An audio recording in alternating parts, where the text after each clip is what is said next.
All right, buddy. That's good. So what I'm experimenting with a little bit is the merger of a couple of ideas. I've been sharing a little bit about the Brad Goode video at Austin Custom Brass, where he talks about kind of, flexing the embouchure to prepare it to be played. And he kind of mentions that if you set that, it helps your embouchure to be able to handle both the pressure coming back from the mouthpiece, but also the pressure coming from inside your body of the airflow passing through. And then that reminded me about like that embouchure video that Charlie Porter did, and I'll throw that in the description, the link. And I remember watching that a while ago, and there was something in particular that Charlie talked about that I thought was really interesting. And I think he went into maybe a little more detail than what I find necessary for myself, but that's kind of neither here nor there. But specifically in the portion where he talks about, there's a portion he talks about kind of, firming, you're rolling your lips in and kind of firming everything up, which I found that useful. And then how he's kind of like pulling that top lip up a little bit. And so I messed around with that a little bit the last couple of days and have found that to be really useful. So I am kind of like he's suggesting, I'm rolling my lips in a little bit.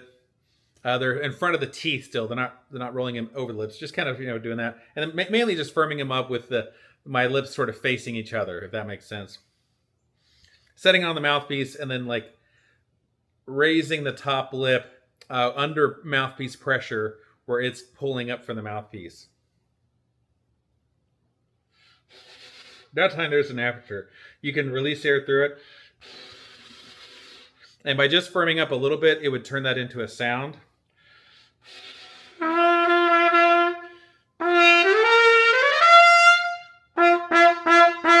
And by doing that, the air just is released through the horn. The air going through the aperture of your open aperture of your lips, which aperture means an opening, which Charlie shares. Going through that aperture, it is vibrating the lips as the air passes through your aperture.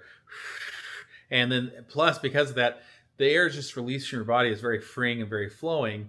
And then also, because you're starting with the aperture open, as you ascend and you start to firm up, you can firm up, and even if that aperture starts to close a little bit, it doesn't close. It doesn't like shut.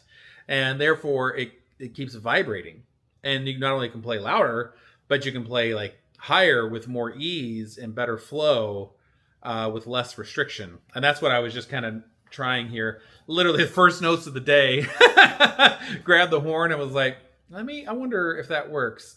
Would that work? And so played up my flow study. And I played it once before I grabbed the camera, where I just played up to just a high D. And I was like, well, that feels really good.